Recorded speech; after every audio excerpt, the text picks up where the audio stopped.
Hello, and welcome to the April edition of the Cinetopia radio show and podcast. I'm Amanda, your host, and on this show regular Clara Strachan and I talk 4 films currently out in cinemas.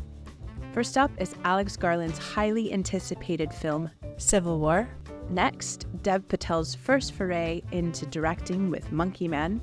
Next up is Ryusuke Hamaguchi's Evil Does Not Exist. And finally, we review Simon Chambers' documentary, Much Ado About Dying. So Cinetopia has quite a few events coming up in the next few weeks that we're very excited to share with you, and I hope you'll join if you're in the Edinburgh area. So our next Cinetopia doc screening is this Wednesday, the 17th of April at Cameo Cinema, and it's the second film as part of our strand Unreeling Dreams. So the film is Cemetery of Cinema, and it's a story about another film, Muramani, which was considered the first film ever to be made by an African French-speaking director. However, no one knows where to find the print or even if one exists, and director Tierno Souleymane Diallo embarks on a quixotic quest to trace back the film in the hopes that he will eventually find a print. After our screening, you could hear from director Diallo, who did a pre-recorded interview with us as he discusses the importance of cinema and the complex issues surrounding archives in a post-colonial society. It's a really fantastic film, and I really hope you'll join us for that. Also, this month, our networking is back at the Home Bar on the 24th of April from 7 to 10 p.m. We're running this in collaboration with the Sci-Fan Festival, which runs from the 25th of April to the 12th of May. You can find out more about that festival on sci-fan.org. And if you've not been to a Cinetopia networking night before, this is one of our regular nights for the general film industry to get together for a casual drink or chat. So it's always good fun, so please join us. Finally, coming up on the 3rd and 4th May, we are doing a celebration of Kieslowski's 3 Couleurs films in collaboration with the French Institute and the Center for Open Learning. So we're sharing blue, white, and red across 2 days, and you can find all that information on our website as well as on the French Institute website. So all of this can be found, tickets and more information on our website at cinetopia.co.uk. So I hope to see you at one of those events.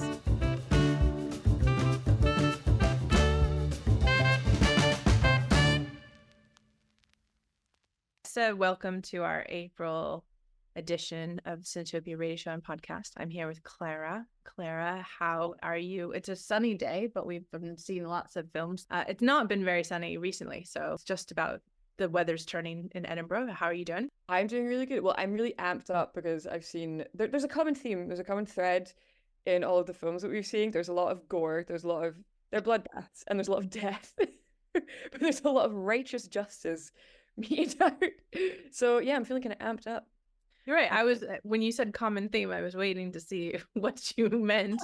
Now I can see it all. There's a theme of rebellion. There's a deep rebellion running through all these films, I feel. Yeah.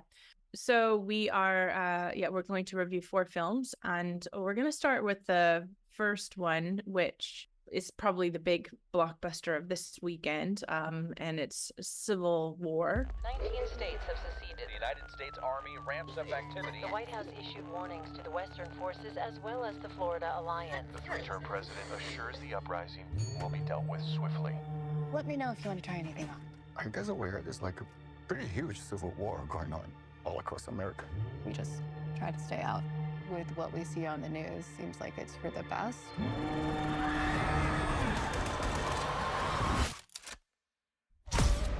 Citizens of America.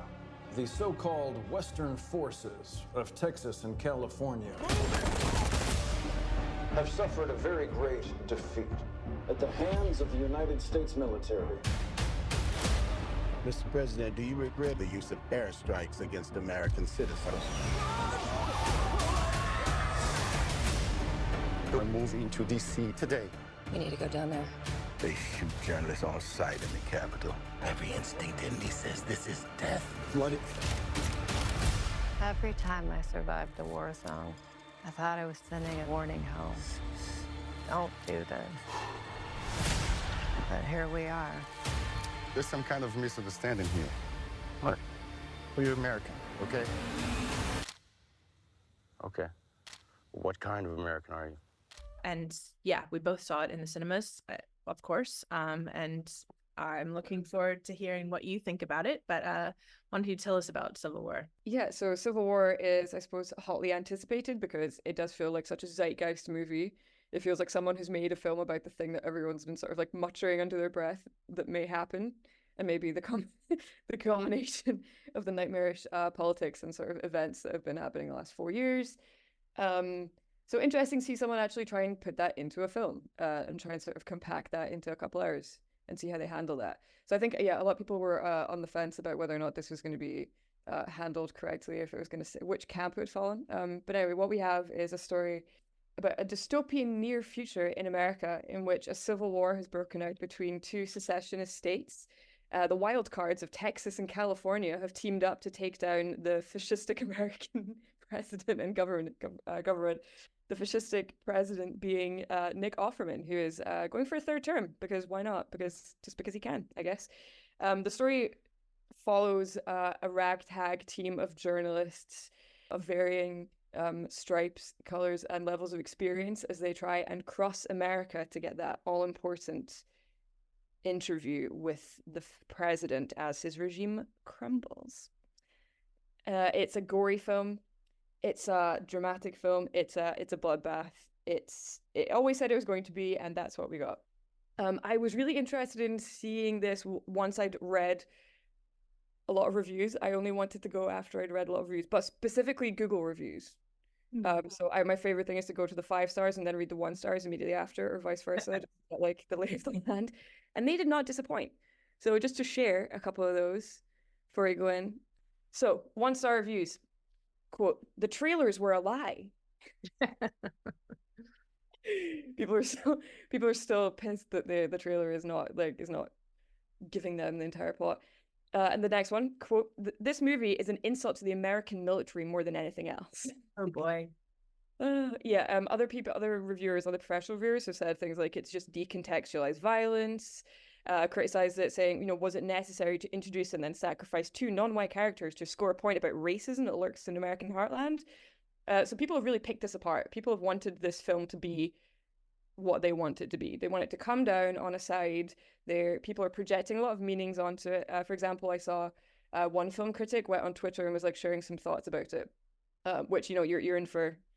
You're going to get dragged if you go on Twitter and say anything, but so she was really in for it. But she's a Black American film critic, talking about the film, and then people were dragging her and saying, like, how dare you paint a film which glorifies neo-Nazism in this light, which is outrageous. When you watch it, it doesn't actually fall down any particular political side, but that just shows you how hot this topic is and how volatile this topic is. People are projecting the freedom fight that they want to see onto this film.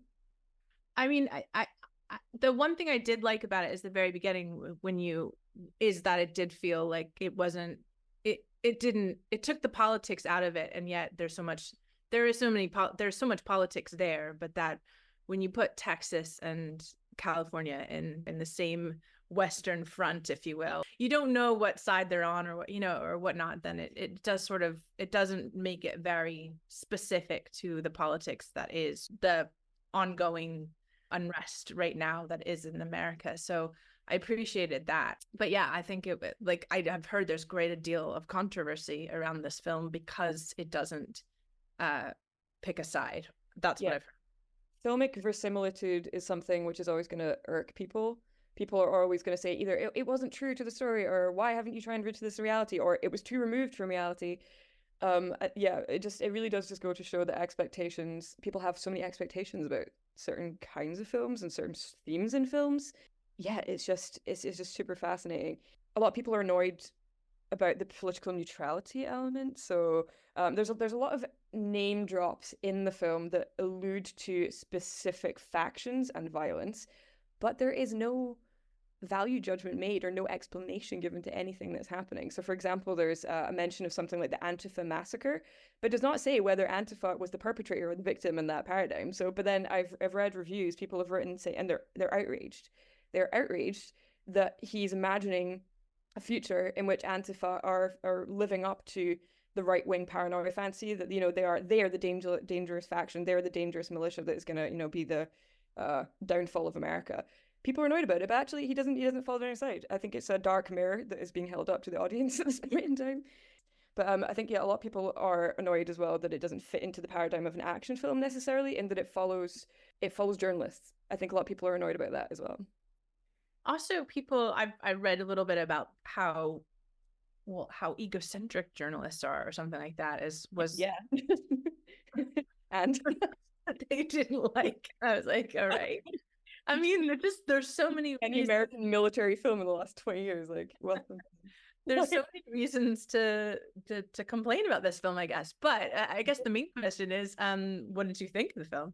Oh, well, I went in trying to be really critical and wanted to not like it, but I really liked it.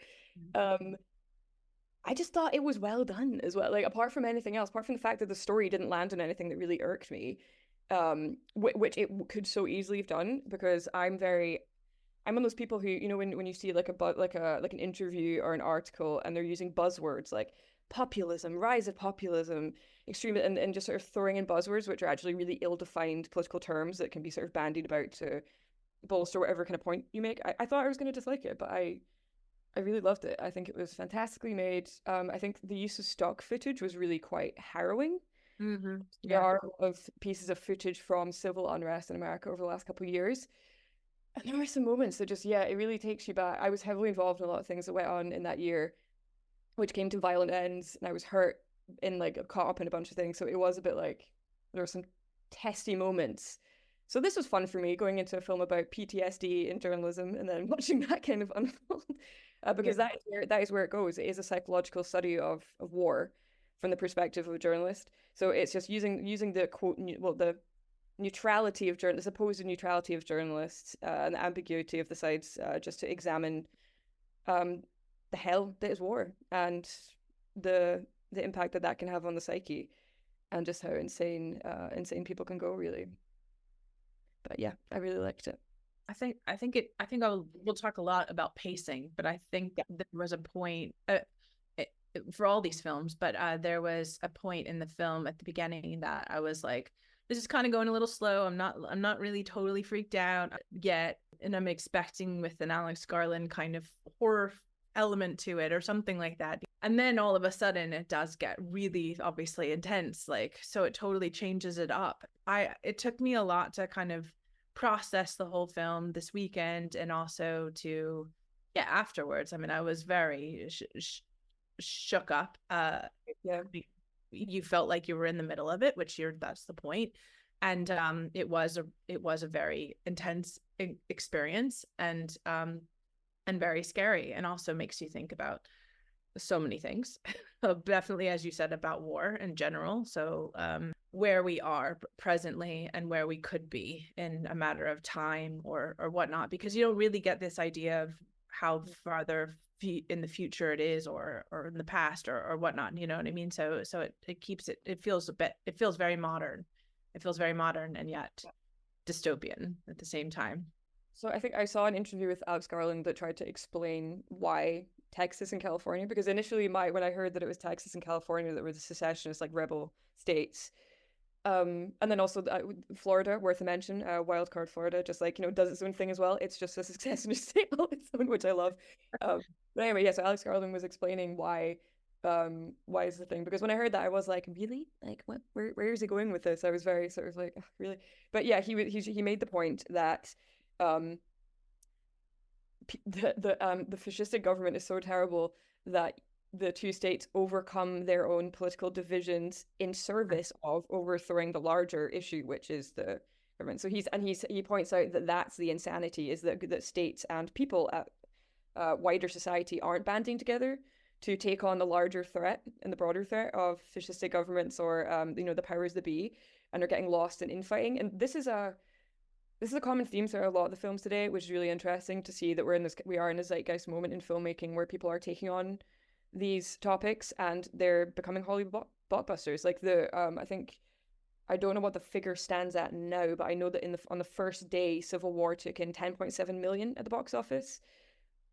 So it's popular. This isn't a fringe topic. This isn't a fringe thing. And yeah, but I suppose that's because it is so it can appeal to so many different people, and it does have this really universal message. So aside from just saying that war is hell, it's also saying that war is like fentanyl and it's addictive. It's violence is addictive, and getting involved in these things is like a runaway train, which is why I liked it, because it was really maximalist and really unhinged and unrealistic in parts as well as in other parts. So some battle scenes and some fight scenes are very realistic, and you're very much there, and it's kind of harrowing and disturbing how real it feels. But then you get these beautiful sequences which border on just black humor, just like full-on black comedy moments where you find yourself just like laughing in disbelief that you're actually watching certain things unfold. What parts do you find? Okay, so we're laughing. I wasn't alone in this, but like for example, there's after like probably one of the worst scenes in the film, the most harrowing scenes in the film. It suddenly cuts, and then there's like folk music, and it's like a folk music video, and they're driving through the burning forest, and there's sparks flying, and it's like, and then it does become poignant, but it is like a funny moment. Also, the last scene is very funny. So Suicide's "Dream Baby Dream" is played for scenes of violence, and it's just so unbelievably cheeky of Alex Garland to look at like an insurrection toppling the president of the United States, a bloody revolt, and then end the film in the bloodshed saying "Dream Baby Dream." Well, I was going to say the music was really fun in the film, and including the second that song started, it was like, this song, really? That's how you end it. But yeah, I think the musical overall was really fun. I do remember, like around in the 90s, there was, and why maybe it's so popular is that, Hollywood tends to put these things out, which are our greatest fears, or the things that are obviously, and we like to see that our fears happening, like on screen. Make rationalize it. We can play it out. We can investigate them safely. And that's what I think it bothered people, because I don't think, because it didn't provide any kind of playbook or explanation about the road to the Civil War, or any of the conditions which, and that is a genuine criticism which I've seen leveled by really well-renowned critics, to which I just don't, which I say, why do you care? Like, why focus on what the movie isn't talking about? I don't know what people's obsession is with like focusing on a film's failures when it never promised to talk about. It's not a serious film in the sense that it's looking at all the players. It's sitting in boardrooms, sitting in Senate conversations, looking at the power plays. It's not that. It's essentially it's a road movie more than anything else. Yeah. It's an apocalyptic road movie. Pretty much. If you're trying to get those answers, you're not going to get them from here. And in the same way that I think there was a film that, what was the Julia Roberts film that was on Netflix or something, and where it was like that. Is it the technological apocalypse one? Yeah, that where people were very excited about that film as well, because it was supposed to answer what could happen if watch that. But it ultimately also had a very similar sort of excitement from people who are like expecting the worst situation to happen, but in this way, such a better film because it doesn't explain anything necessarily. It's and that's what makes it interesting, what makes it comment so much on war and what this could be. And I mean what it would look like to have another Civil War, because we're talking America's done this before, so what this would look like now. That's another interesting thing, is that it's this film doesn't so much focus on it. It's not meant to focus on the upper echelons of either of the military sides. It doesn't bother with that, because the real glut of the drama and the horror and the tension is the wild card guerrilla fighters in the no man's lands between those points of control. And that's the most interesting thing, and that is the most horrible part about war, but also the most filmically interesting. So like like Apocalypse Now, they're the outliers, they're the rebels, they're the wild cards, they're just unpredictable, and that's where the intrigue lies. I was watching an interview on some kind of like carpet do that Garland did, and in the background there's the marketing for Civil War, and it's really Apocalypse Now coded. It's got the helicopters over a sort of a hazy orange sunset over the city and some trees, and then the interviewer commented on it, said, "Oh, I see Apocalypse Now references. How about that? Was that an influence?" And then Garland seems a bit taken aback and is a bit sort of like, oh God, I hope not. Because he says that Apocalypse Now is seductive. And as far as, war films go, it's quite seductive and almost romantic, and it's quite it's very thick and syrupy and hazy, and it is a romantic film in a way. And it's kind of like a rock and roll film. It's gone down in the annals of film history is a little bit glamorous. And so he was saying that he'd hope that his inspirations from films such as Come and See, which decade was that in? Was that the 50s or 60s? Anyway, well, it's a post-war film, a Russian film, which was made about Nazi atrocities committed in the Russian countryside and across Europe. And it's definitely one of the most harrowing films I've seen, definitely like top 5, and I do not shy away from that subject matter at all. But he was citing a film like that, which is staunchly on the side of vilifying war and presenting war as hell.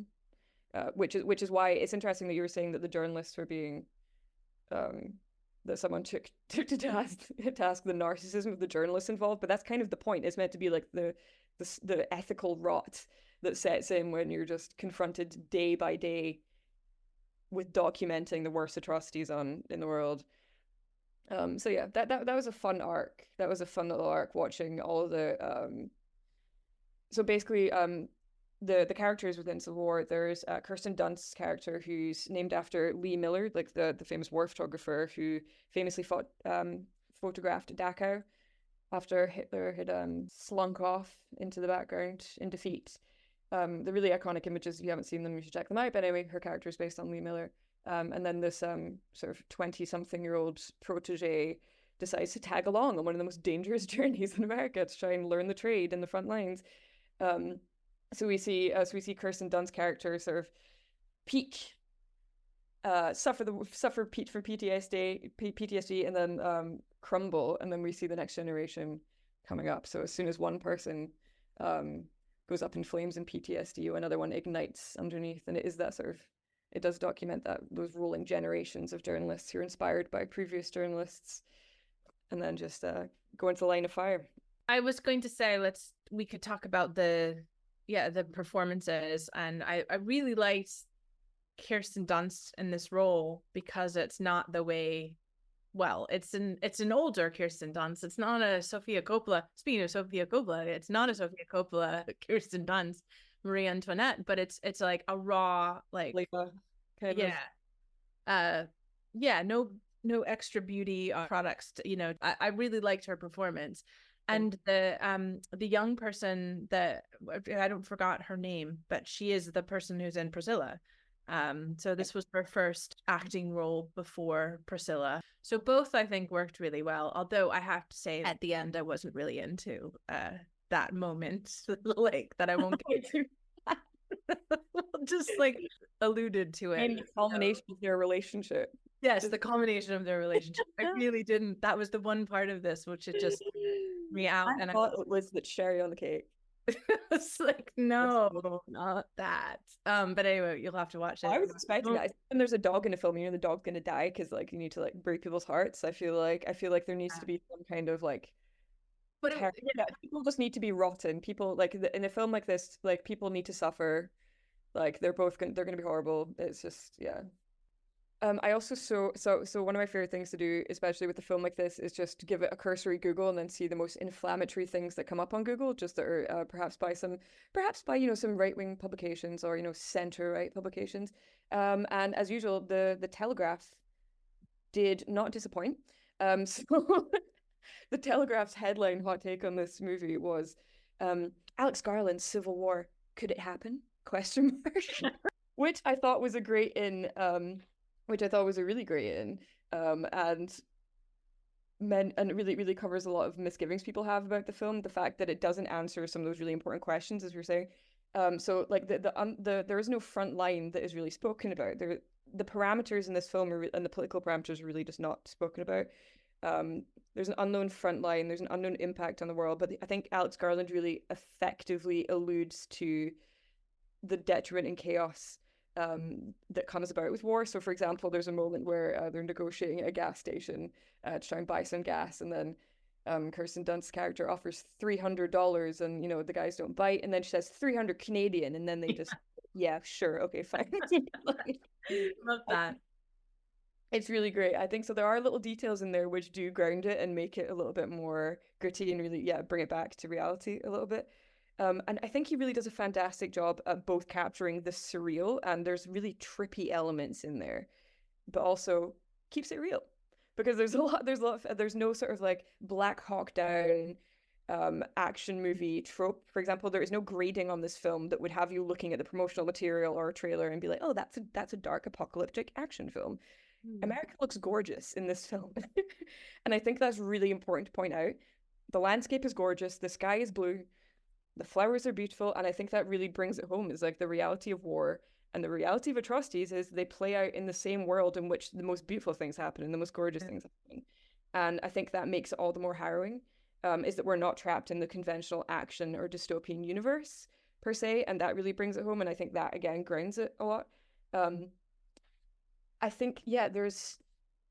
No, that's such a good point, because I thought about that too. I mean, obviously, like, as they're taking this trip from, I mean, the beginning is about taking a trip from New York to DC, and then it's like 900 miles. And I'm like, wait a minute, like, I've done that many times. Like, how does that work? And then, but through that is, yeah, I mean, America is, like you said, looks beautiful. And there are parts of it, I'm like, how and where did they film this? And you know, how did they kind of take these sort of broken down, like these spaces that have, you know, would have been vivacious. It grounded it in a way that the way America knows America in the way that it was filmed. So I think that's a really good point, and I noticed that a lot.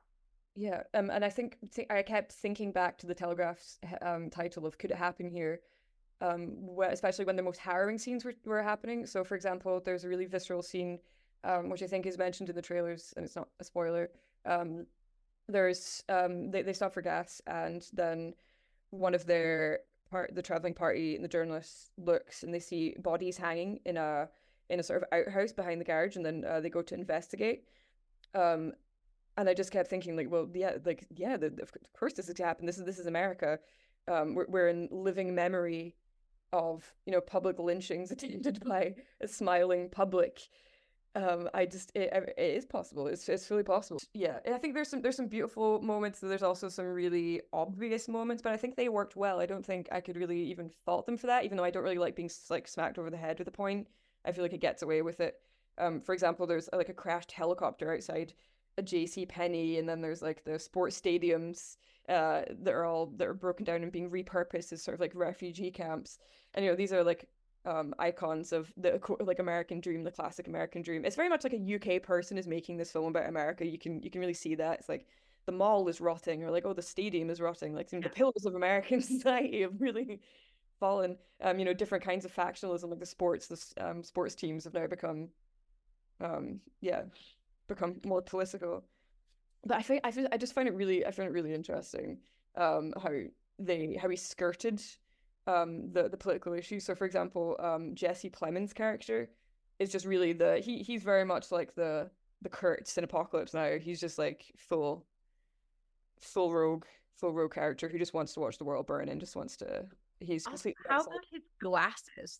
Do you like these red glasses? Interesting. Yeah, he's wearing like glasses, but these are the little touches which I was concerned that Alex Garland would go too hard on, because, you know, in the trailers that lied, the trailers, I felt it was going to be like a really like, oh, Gen Z goes to war, oh, like like, you know, because there was some scenes where there's a guy on the ground and he's holding an AK-47 and he's got like pastel pink nail polish on, and he's got like dyed hair, and I was just like, oh man, I hope he's not going to go really hard on the, like, you know, bringing Gen Z and Gen X into war and really like hammering it home with those details. I kind of like the glasses. They were quite unhinged. I feel like they made it much more creepy. He's looking at the world through a red. Well, that character was, the second I saw it was with my friend, I was like, is that Jesse Plemons? And then the glasses just still, and I think they like, you can buy them now on like eBay or something like that. Yeah, it's a good Halloween costume. My boyfriend leant over during the screening and was like, I can't believe this is how Jesse Plemons and Kirsten Dunst met. Yeah, the conversations Jesse Plemons has, and that's really, really interesting. So he's just sort of holding the journalist hostage and then sort of interrogating them to see if they fit with his politics or not, which is just makes for like the most horrific viewing. So he asks the journalist, what kind of American are you? And I think that's a really interesting thing. So that he's quizzing them on where they're from, not even their political stance, just where they're from. I think that there's no context for this. You're as terrified about the answers as they are to give them, and I think that really works. So I think he skirts around not giving the detail very well. I just think it works, personally. Yeah, absolutely. I mean, I think when you bring up the thing about Canadian dollars, it just makes me think about how unaware what America would think if they would become somebody like Argentina or something, where like our economy completely just spiraled out of control. And so overall we'll definitely go back to see it again. I supposedly this IMAX experience would have it was amazing as well, but I didn't see it in IMAX. I saw it on a regular screen, but I mean, I imagine that would make the, like presidential vehicles and a hail of bullets feel as good to me as, like some random dude saying like Olympus has fallen. So I think that would be really fun. Would go see again. It was frightening. It was a frightening road movie. It was still, I'm taking it all in. It's a film that we'll be talking about and thinking about for a while, I'm sure. Sequel. All right, so Civil War, it's out in cinemas all over. I'm sure you won't be able to miss it, so go see it if you'd like. Close your eyes, and you will find yourself. When I was a boy, my mother used to tell me a story of a demon king and his army. They brought fire and terror to the land until they faced the protector of the people, the White Monkey.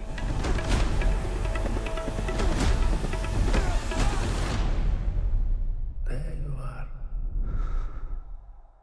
You are a beast. Clara, you saw another film today that you wanted to talk a little bit about, another blockbuster, if you will. Yeah, I mean, I'm in the mood for bloodbath blockbusters, it seems, and it's it's doing me good, man. I've really got the blood pumping. It's been cathartic. Who needs therapy? Yes. So this Monkey Man, I decided to go see Monkey Man and convinced Amanda to let me speak about Monkey Man because I was in the pub with my friends the other night and it came up and I was just like, you know what, the people want to know about Monkey Man.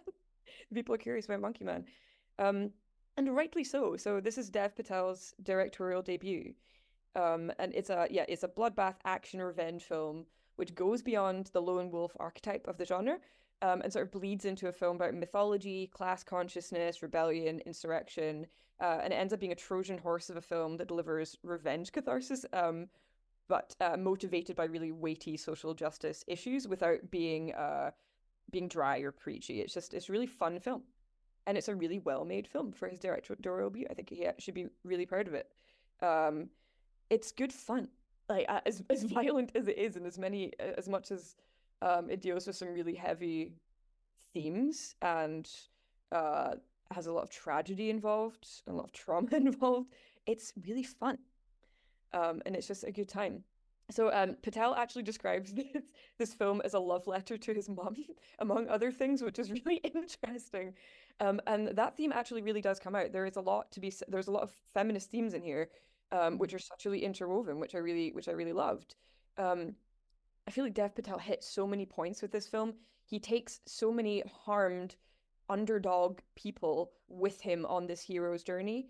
And Dev Patel's character, who is known as just like the kid, and he's like sort of just eponymous. He's the eponymous Monkey Man, who fights in underground boxing matches. Who's come from a history of serious trauma and pain and suffering, which drives the revenge plot. He becomes a sort of hero of the people, and from the depths of trauma, this one man comes to fight for others, which is a comment that Patel has made to several interviewees and really wanted to bring to the fore. He wanted to make a sort of Trojan horse political film about not fighting each other, but for each other. And he heard a really brilliant philosophical remark by an Indian poet, and I can't remember his name, but the quote is, "The pain will leave you once it's finished teaching you." So this is more, this film incorporates a lot of different elements from different films, but Dev Patel has been really clear about not wanting it to really be compared, because he says it's just sort of a mashup of the things between his ears, which I really see. I think it's really unique. It takes different elements from traditional martial arts films and also more modern action films from Asian directors, especially Korean films. So he cites Enter the Dragon and The Raid as really heavy influences. And I think, yeah, it takes different elements and uses them really well, uses them, puts it to its disposal. So it takes a lot of tropes. For example, the stereotype of the hero is almost defeated, and then he goes and then he is trained and then recuperates and becomes even stronger because he taps into his with the more emotional, psychological issues that he's undertaking to come back again. You get that, but it doesn't feel, if you're aware that it's like it's a tongue-in-cheek, like wink, wink, wink, nudge, nudge reference, but it's enjoyable. So Patel commented saying that he wanted his Mr. Miyagi to be a Hijra person. So Hijra are a really historically marginalized group of people that are transgender, intersex, or eunuchs. Always pushed to the margins of society, but have also inhabited this really important space in culture and society where they represent the personification and the melding of two different spirits. So like the devotional element of feminine energy and then the destructive element of male energy in one. So they're very interesting group of people, and they fit really well with the narrative. And Patel then takes these the grievances that a lot of downtrodden people have been victim to at the hands of the government, at the hands of charlatan religious preachers, various other parties, and takes them with him on a revenge journey. It's really beautiful, actually. It's actually really good, despite the fact that there's the most gory and insane kills I've ever seen, including The Raid. I mean, The Raid is brilliant fight choreography, but the fight choreography in this is so good. And the cinematography is fantastic. He has some really creative, he took really creative angles with this, and it really paid off. So actually, one of the 1-star reviews that I saw for Monkey Man was, the cinematography is really terrible. It's shaky the whole time. So this guy thinks it isn't actually a directorial choice, but it very much was, if that person is listening to this. There's a lot of handheld cameras, and there's a couple of shots that Dev Patel spoke about where a camera is literally swung around on a rope in a crowd, in a celebrating Diwali crowd, and then it's grabbed by someone, and then someone runs through the crowd. So he says that from the obstacles in production came a lot of great opportunities, and you really see that. So for example, he used a stuntman as a cameraman. So he gave him a camera, and then the stuntman was getting in the action and was choreographed into a lot of the fight scenes. So it makes it really claustrophobic and really intense. There's really claustrophobic and kinetic energy to a lot of the shots, which are really, really impactful. It's so slick, and it's just really enjoyable to watch. There's like a sort of a Wong Kar-wai kind of like voyeuristic style to a lot of it as well. And the same with like the color and the tone and the pace of it. It's very like energetic. The sound really carries the film as well, which I think Dev Patel said was like a homage to Bollywood and Indian films' obsession with like dance numbers and musical scenes and music. So really music heavy, really music driven, really intense. And cathartic, like watching a rapist and corrupt evil henchman get beaten to death with like a sparkly shoe or like a farming scythe is really like thrilling as it is cathartic.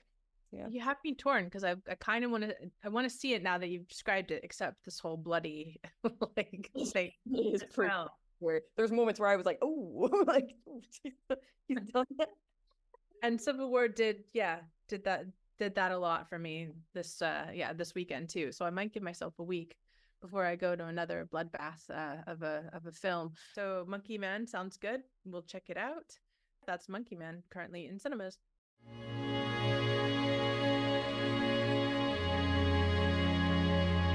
鳥肌楓？そうだ。鹿の食べた後。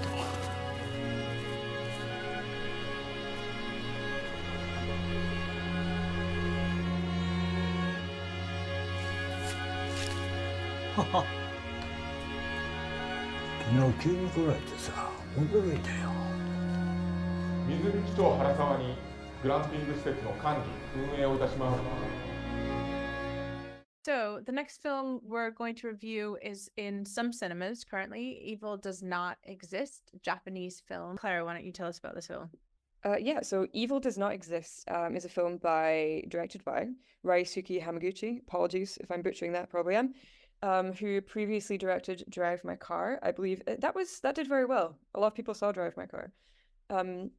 This film has also done extremely well. I believe it was lauded at Venice Film Festival, and it has received a lot of good reviews. So Evil Does Not Exist. The crux of it is it's an ecological, quietist, sort of slow burn drama, borderline thriller, which follows a rural / suburban Japanese community as they grapple with the fact that developers have their eye on a piece of land and development which would jeopardize the water system which the town so heavily relies on, being as they are so connected to the landscape and so connected to their water sources. So it's a film about development, it's a film about resistance, it's a film about nature, ecology, and also personal ties. Yeah, and it did do really well. I think it won something at the London Film Festival as well. You say slow burn. I think this is one of the biggest things about it is its pacing.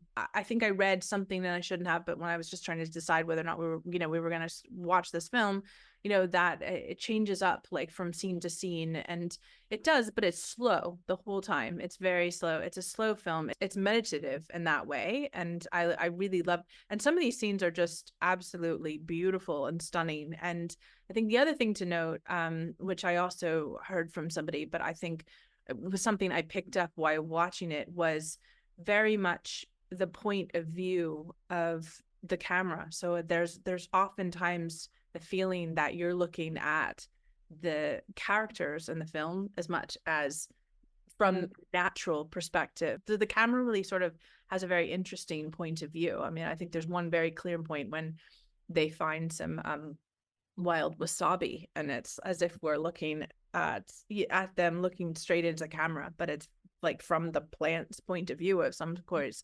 So I think really, really unique in terms of the way it was filmed. And I was really impressed by that. And but very slow film in a lot of ways. Yeah, speaking of pacing, I saw someone said this movie was a meeting that could have been an email. Which I don't, that's pretty harsh. I mean, so my initial thoughts going in initially at the beginning of the film were it's mesmerizing imagery and sound, visuals of nature. It's very clean and considered, and has a sort of virtuistic use of sound, and very mellow pacing, which I enjoyed. But it does make sense upon research that this film was a concert film, so it was meant to be sort of like a visual vehicle for the soundtrack. It was initially a half-an-hour concert film by Aiko Ishibashi. But the music created by Aiko Ishibashi. And you can really feel that. I say this about so many films, like I get an inkling that it was a short film that has been drawn out. Yeah. And that is definitely one of those films where it seems like, they're just trying to fill the time and then didn't really know how to wrap up or to finish or to really take the arc of the story, which I definitely feel was the case.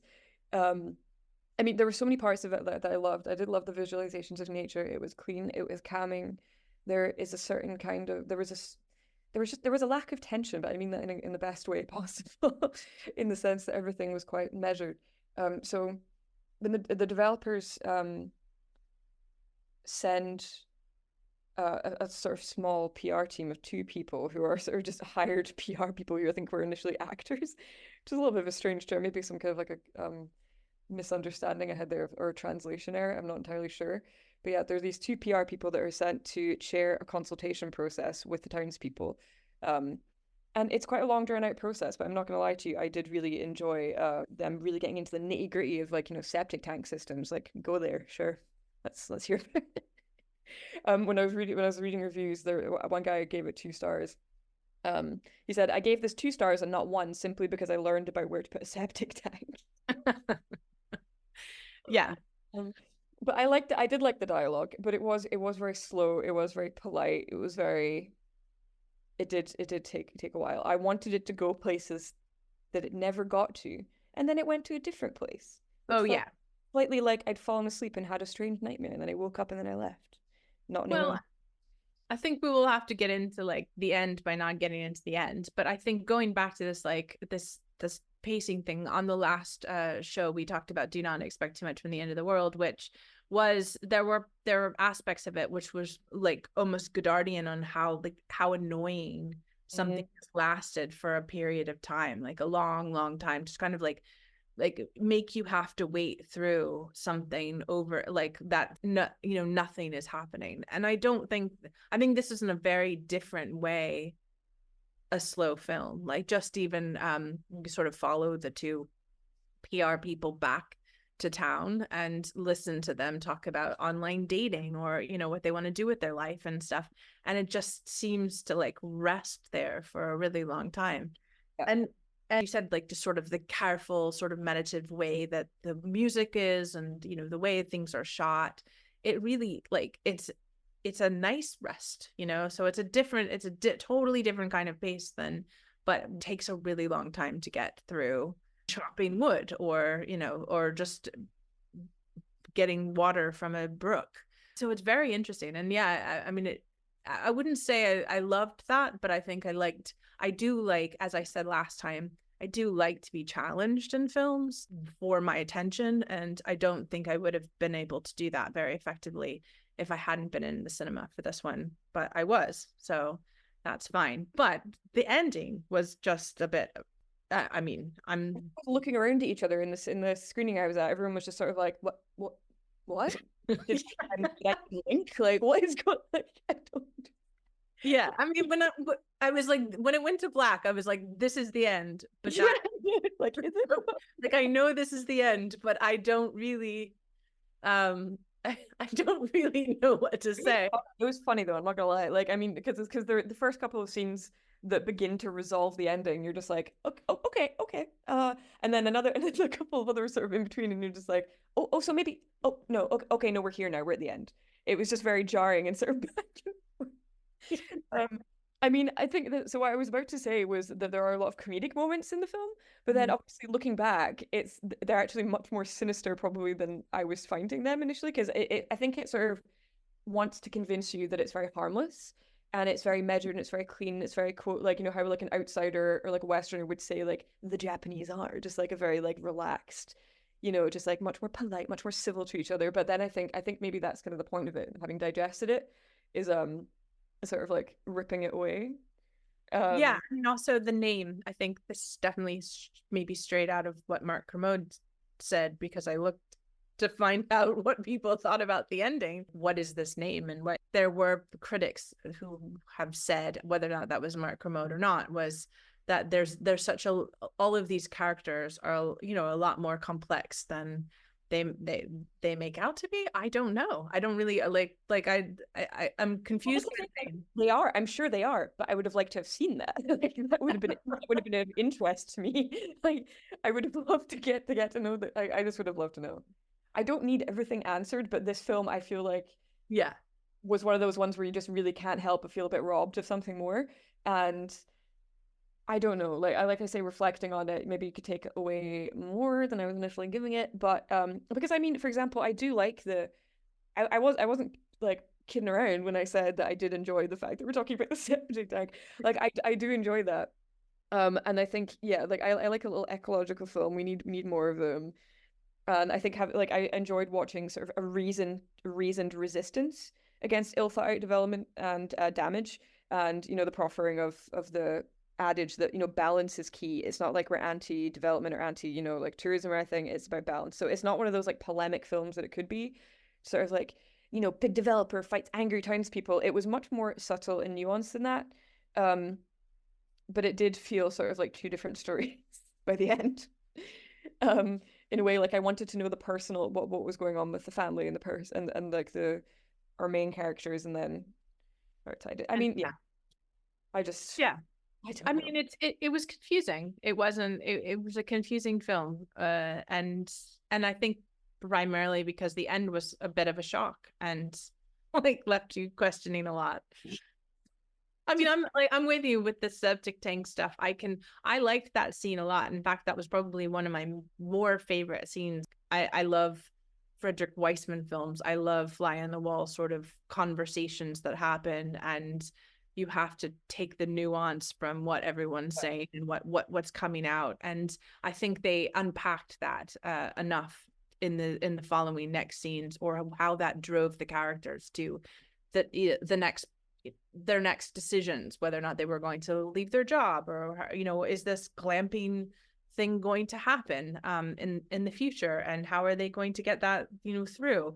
But you're right, then there was this whole family dynamic that with the daughter and the main character, and that kind of was left sort of mysterious, that he would just maybe leave or let the kid just kind of wander off, you know, like it was with the mom. It's like, why you throw her in for like a hot second, then it's like, okay, so what was the point in that? Like, I don't understand. She's gone now. That's not relevant, I suppose, anymore.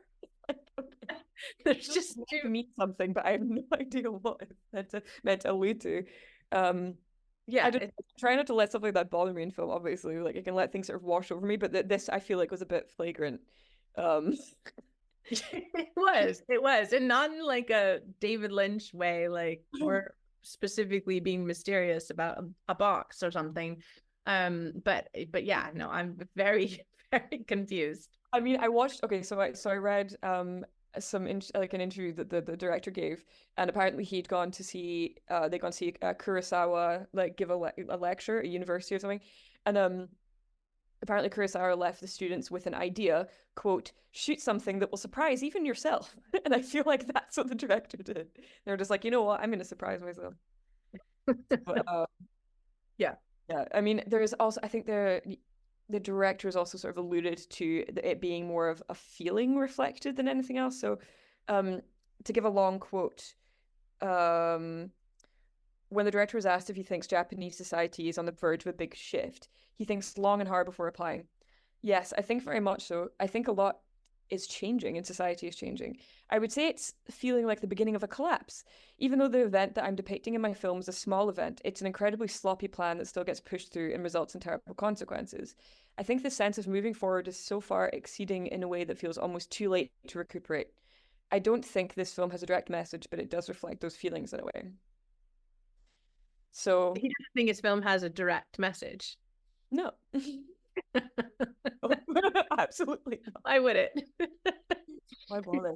I mean, yeah, no, it's strange. It's a strange film. But yeah, which is fun, I guess. But like, I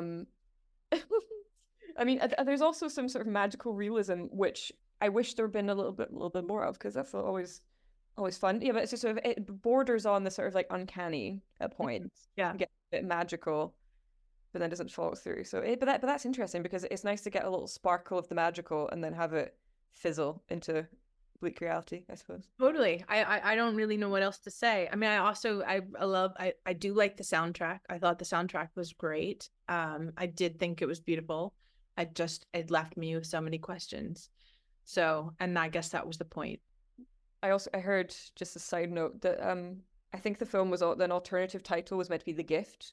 Meant to mean there was in various cultures there's like a double meaning to The Gift, as in it could be an insidious thing. So I suppose the glamping site is meant to be The Gift, which is not, which is cursed. Then they went for evil does not exist. Why not? But really, what the hell happened at the end? Like, I have, cynically, it made me feel good about potentially making films in the future, because there's obviously some like plot points that he wanted to follow through in, and was like, I just actually don't know how to pull that off. So what I'm gonna do is just do that. Not do it. It's just not film it. It's just like make you assume like. I don't get it. No, nothing. Okay, from the point of view, I do understand there's a lot of talk in the film from an ecological point of view, there's like a sort of like a warning.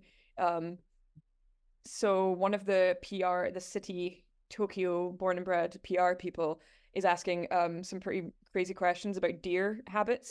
Because the camping site is meant to be on a deer trail. So she's asking, are deer dangerous? Do deer attack people?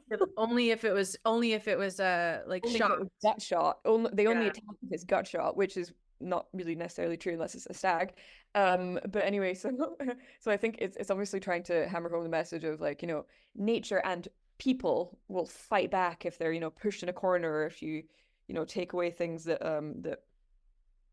that facilitate their survival, they will become violent. I got that too. I was like, oh, she's in danger because the deer's been shot, but then it went to the strangling of the other man, and what then in God's name was going on? I'm sorry. There was nothing. But what gets me, the one that the editor of this is just like, yeah, just all right, skip that whole bit and go straight to a strangling. I want us to keep this in, but with like a spoiler alert ahead thing, because I just need to talk about this scene. I just really do. Like, so this girl is just looking at the deer, and you're wondering if the deer is gonna run over this child, or it's gonna be like, or she's gonna like, you know, touch it and they're gonna evaporate into a cloud of sparkles or something, and then you turn around and suddenly this man is choking the PR guy. But then that's not even the worst bit. That's not even the worst bit. It's the fact that the scene changes. And the girl's suddenly on the ground. He picks up the child. She has a nosebleed from being attacked by a deer, we presume. We don't see that. He carries the child off into the woods, and then this is the scene that gets me. You're watching the father running into the woods with the daughter to save her life, and then suddenly the guy he strangled just is staggering into the shot. No, like he didn't. Yeah. Is he dying? Did he die? What is going? I just honestly. And then he falls back down again. He falls down again. So maybe he died, but why did they have to? I just don't know. I might random killing. I don't. It's not that I'm like, oh, there was no precedent for that. It's just like the way it was done was so. Like I urge people to go and see this just so they know what we're talking about, because it is honestly one of those wild turns. Even if you're listening to this. Yeah, the character, whatever, the way that we got to that character, we just did not expect that to happen at all. It was shocking. It's such an art movie thing to do, isn't it? It's like, oh, sod it, we'll just yeah, I was like, I feel like it's just getting away with it. You know what I mean? Like it's just getting away with it, and it's just I just don't think it really should get away with it.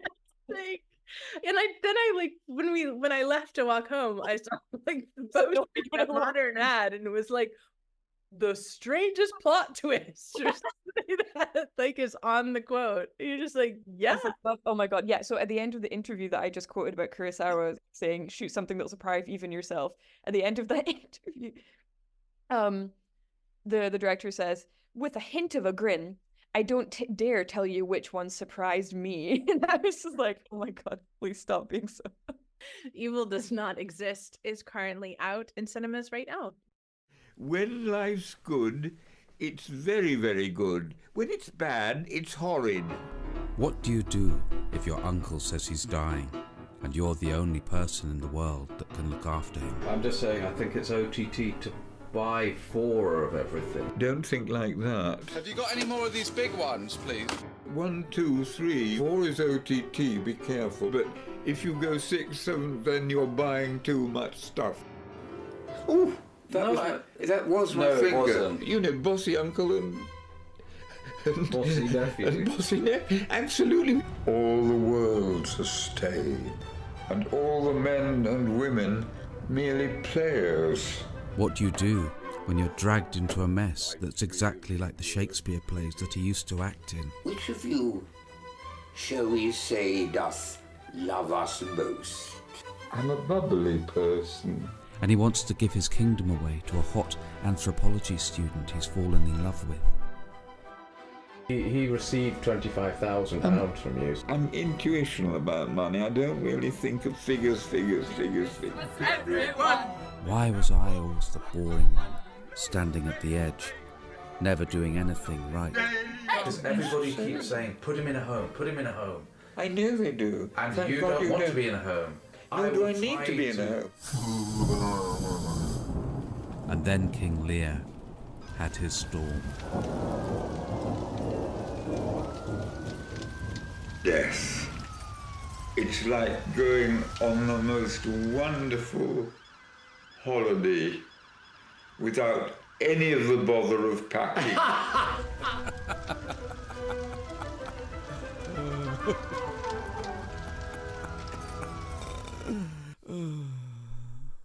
So the final film we're going to review on this show is Much Ado About Dying. It's a documentary directed and filmed by Simon Chambers. And it, I believe, won Best Directing at IDFA in 2022. So it's a film about the director's uncle, David Gale. And he's getting quite old at this point in time. And Simon, the filmmaker and director, is in India and gets a call from his uncle to beg him to come back to the UK because he's not doing well, and basically needs a carer. So the rest of the film is really the relationship of Simon taking care of his uncle, the things that go through the process of, you know, end of life, the ups and downs of being a carer, and their relationship seems to have, they seem to have a backstory of that relationship. But, you know, how it becomes such an important back and forth relationship of need and love as well. And David Gale, the older man, is a gay man who's not very well off. It's sort of a hoarder of sorts, but seemed to have a very lust for life, sometimes cantankerous and sometimes fairly annoyed with life, but also seems to enjoy it as well. So it's a kind of combination of like conversation on the end of life and those who are around you and being a carer. So it was a film I wanted to see because I'd seen the trailer, and there are these funny moments to it. Yeah, I'd be curious to hear what you think, Clara, of the film. For David, I mean, I feel annoyed about life right now, so I really loved this film. I mean, there's always a danger of a very personal film being it's kind of a bit smarmy, a bit self-aggrandizing, sort of like, here's my tale, and then, centering yourself, putting yourself in a good light, also not being able to see your subject clearly in the editing process especially. So, maybe not being able to convey that person correctly, not having a really gripping story or a narrative, just sort of getting lost in that person's just day-to-day and their character. This is really a character study. This is about David himself. It doesn't fall victim to that at all. I think, considering that it is such a small and personal film, I think it's really brilliant and really universal, and quite complicated, considering that it is a very universal theme. Dying and love and relationships and fear and aging. I think there's a lot of layers to it. David is such an interesting character in and of himself, and I think he is. I really don't want to have people like rolling their eyes at me saying this, but he is an inspiring person. You don't want to be an inspiring old person, the stereotype. But this is true of this man. I do have to say, it covers a lot of themes. So, for example, it covers what is performance initially, I think. So, I mean, the title is Much Ado About Dying, which is based on Much Ado About Nothing, which is a Shakespeare play, and it's also an allusion to the fact that David, the main character, really loves Shakespeare and he likes King Lear, and there's allusions to King Lear in the narrative of that. The story of King Lear is about a king who doesn't really know which members of his family's love he should trust, which ones are just cynical ploys for his kingdom, and then it's the king falls low, loses his kingdom, tries to recoup it. Basically, it's a tragedy. And there's a lot of reflections in this. So David is like a typical old lovey, the type of which we do not really see anymore, which is a great loss and a great tragedy in itself, that we're losing these kind of people. So I think it's really brilliant that he is immortalized in this film, and a person like him is immortalized. He's performing throughout this film, which is brilliant. You can just tell he's wants to act to the last moment. But then we do peel beneath that layer eventually. It's about eccentricity as well, in a non-mawkish way. It could so easily be like, oh, look at this gem, look at this old gem, like one of those horrible feel-good stories that makes you just want to cringe and just sort of like curl up and die, really. Like, in The Sun or the Daily Star, about like how old people are just like still walking a marathon and still doing things that you're not even doing right now, and you're like 30. But this is very realistic and real, but still quite whimsical and magical. It shows age in all its rot and its mildew and its poverty and clutter and its eccentricity that is almost intolerable at times. It shows family ties with all their warped, nonsensical networks and connections, and shared overlapping memories and resentments and shared stories and reflections of each other in different parts, different members of your family. Which is what's such an interesting counterpoint between David and the filmmaker himself, is that they're both gay men who've had very different experiences of being gay and their relationships and how they relate to other men and their sexuality, which is a really interesting study in and of itself. But yeah, I just really like David as a character. I think it was really gripping, actually. I was quite stunned at how I ended up sitting cross-legged, like 2 feet away from the TV, like crying by the end of it. Yeah. Looking at it. It's difficult to go into watching a film like this and to choose to watch a film like this, because you think to yourself, ironically, because we've just been talking about themes of civil war and like murder and like rape and revenge, but it's hard to go into a film like this, wanting to see it because you're in to suffer a little bit emotionally. But I think there is so much to get from this film. So David, as he sort of deteriorates and he ages, he says he has no intention of dying, and I just love that sort of like rage against the dying of the light kind of attitude that David takes. And yeah, he makes you feel a little bit more sane as well. Not for the fact that he's so insane you feel like a normal person, but he's so normal, but in such a charming way. So for example, David is talking to himself, and then he says, "Oh, talking to yourself is the first sign of madness. Quite the contrary." And then the next scene, it just cuts to him flailing wildly to like cacophonous like classical music, which is very much in keeping with like the madness of King Lear kind of situation. It's a really visceral film for anyone who's got, well, for anyone, I suppose. I was about to say for anyone who's got an aging parent or a family member or a friend. But I suppose it's for any human being, because there's just a certain horror to watching someone age and struggle and exist in grim living conditions. But yeah, I'm not gonna lie, it did make me feel a bit better about my life and my family, because I'm not there yet, and I'm in this golden age that I need to be kind of appreciative of, that there is time before that moment when someone really depends on you. It's just a really interesting character study. It's just, especially from the point of view of looking at the risks, the interpersonal risks that older people face when they get older. So basically they're more easily exploited. There are people who can present themselves suddenly, they come out the woodwork, don't they? They come to be parasitic, and but then there's also the flip side of that in the story. There aren't just people who are trying to take advantage of David. There are also really good-natured people. So there are really that's where I think the what adds a little bit more color and a bit more drama to this is there are a lot of players in this film. It's not just about David and the filmmaker and his nephew and that relationship, but it's also the friends and unexpected relationships which are forged later in David's life under circumstances that you never predict for yourself, and he would never have predicted for himself, but we all hope may be possible, even at that age. There's so many good adages that David had, which I've actually remembered since the film. So at one point, David used to sort of pottering around and says to himself, "Oh, life is a game, but it's a serious game." And it's just these sort of like non-sayings. It's just like, but I find them really like amusing.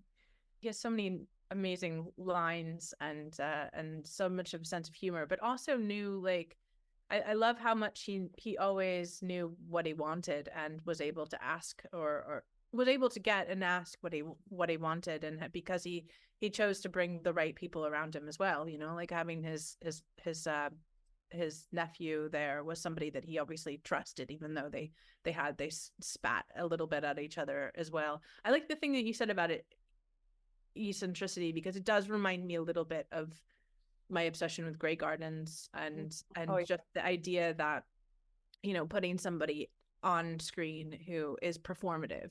And I think that's the one thing that Grey Gardens does so well, and people look at it and kind of see hoarder, eccentric, women who don't know how to clean a house or that kind of stuff, and then that brings it, which some of these similar kind of like things are coming out when you get older. You're not able to sort of take care of yourself in the same way, or the financial burden that is running a house, and it's insurmountable without asking for help.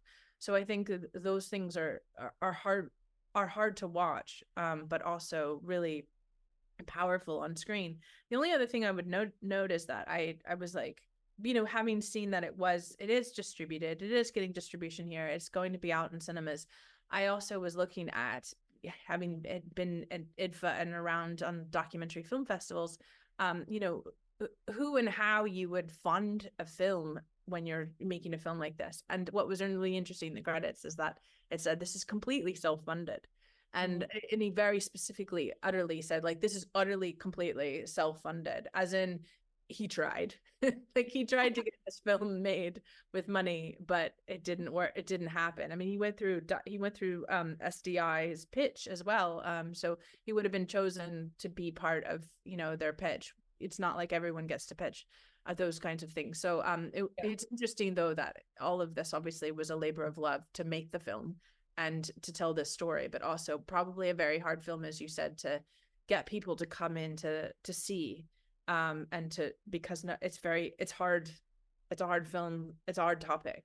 We showed a film called Dead Good, which was about, people who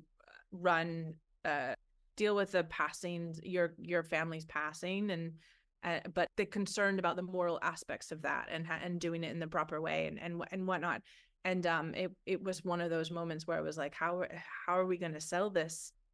How are we going to get people to come to this? There were a great deal of people who were really interested in this film, and I can see why. I think that's what I would just like people to know, is that you should watch it. I would wholeheartedly recommend this film. And you don't even necessarily need to be in the mindset of feeling a bit like masochistic either. I think so I have a friend, Alex, who runs she's the head of This Meal Reminds Me, and she's done a lot of study at PhD level about death and dying and different cultural attitudes to death and dying, and she's run some events in Edinburgh. I would keep an eye out for those. She teams up with Let's Talk About Loss to do things a lot, and I think the big takeaway I've taken from those events and from speaking to her and also other people as we start to lose people as you age is, talking about it and facing it is all to the good. It's not one of those things that you can bury your head in the sand about and then, like, you're gonna be, that's all to the good for you and how you're gonna be able to feel. So I think this film was really valuable for me. I think it was really educational almost, as well as really like heartrending and like captivating. I think it made me understand the shared burden that we will all shoulder. Yeah. And I think the filmmaker is so honest when he says that he's being shouldered with responsibility of care that he did not ask for, and that he feels a level of resentment for that. And I find that really, really honest, and I really appreciate that. But I think David is just the perfect character for this. I completely see why the filmmaker saw like a golden opportunity in putting David to the fore of this conversation and this subject. Because there's moments where you just think, oh God, this can only end in, this section will only end in tragedy, something terrible, which I suppose inevitably will. The film leaves no illusions about where it's going, but David always redeems it. He doesn't. He for example, when he's taken into like a supported living place, but a supported living home for actors, which I love. Yeah. Like, I mean, that's a cool thing. I mean, lucky him. But anyway, so he's getting carted off to this supported living accommodation, and he's in the back of an ambulance. And instead of him looking really dour or like just put out, he has the most genuine and pure look of wonderment and awe on his face as he's passing by. I think it was a church or a graveyard, and I just think. I really hate myself for saying inspiring again, but I really do think it was so inspiring. It was so life affirming.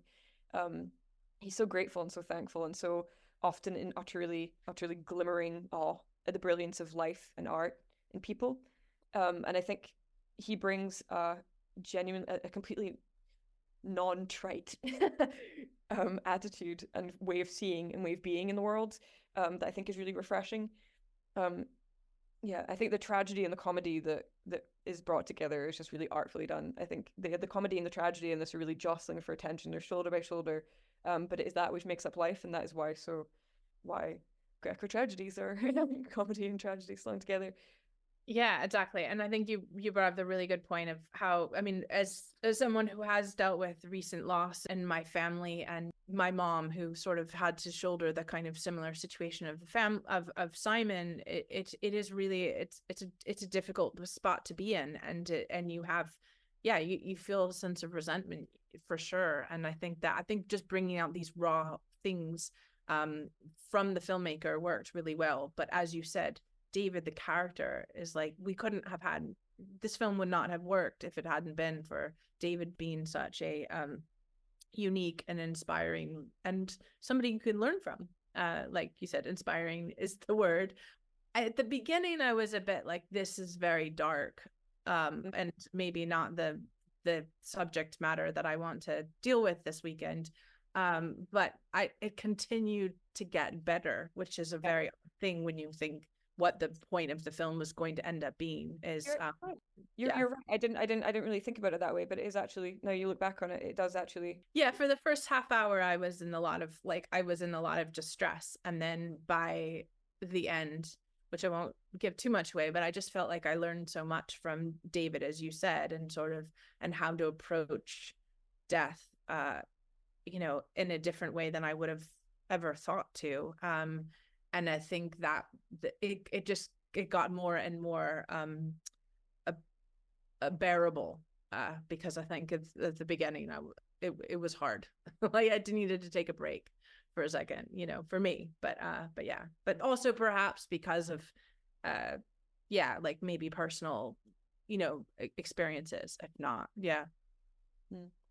There's a really lovely quote that I think just sums up David himself and his attitude and the film, the way that it ends up, or the sum of its parts make you feel, is that death is like going on the most wonderful holiday, but without the bother of packing. Yeah. But he says it in the most lovey accent, which you just can't help but be kind of comforted by. Yeah, that's how I would sum up that film. But and also I would say, you brought this up about friends, like not just family but friends, and I think it's about the community that you build around you, and your your life's perspective on it. And I think it was really interesting to see who he met along the way, and how, and who those people, and how those people matter. So in some ways optimistic, because you don't have to feel alone at the end, if you're as positive as David, is slightly cantankerous, but positive as David is, to look at the blessings that you have around you, or to appreciate life, like in the moments that you have, so really lovely film, and glad that we were able to see it, and highly recommend people to see it if they find it online or in a cinema, hopefully near them as well.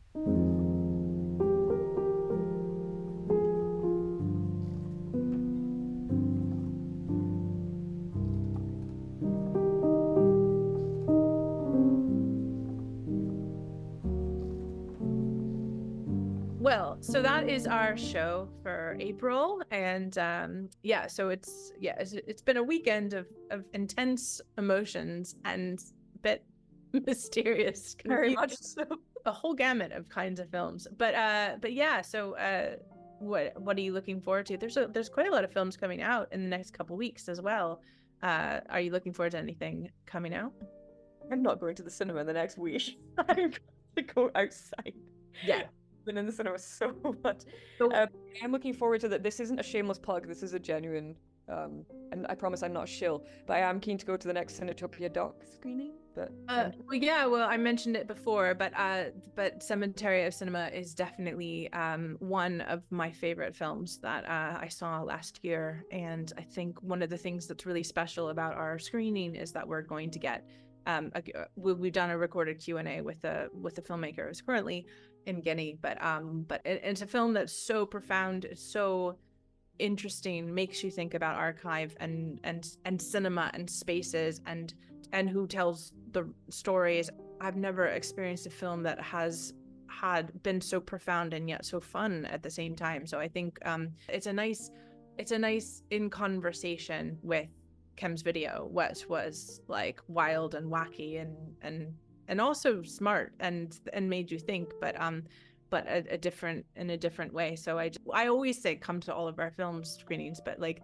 these last two I really wanted people to come to, because it's one of the opportunities that you'll not get to see a film like this, and it might not even get on a streaming. It's not going to get on Netflix. Maybe it will, but you know what I mean. It's definitely one to see in the cinema. And so I definitely really hope that people come and see that for sure. And so we're doing that. And all right, so thank you, Clara, for joining me for April, and we'll hopefully see you at Cemetery of Cinema then. Yeah, indeed I will. I'll be there. It's an early birthday present to myself, so I will meet you there. Oh, nice. Well, happy birthday, but happy pre-birthday for you then. All right, well, thanks again, and enjoy the sun if it's still out. So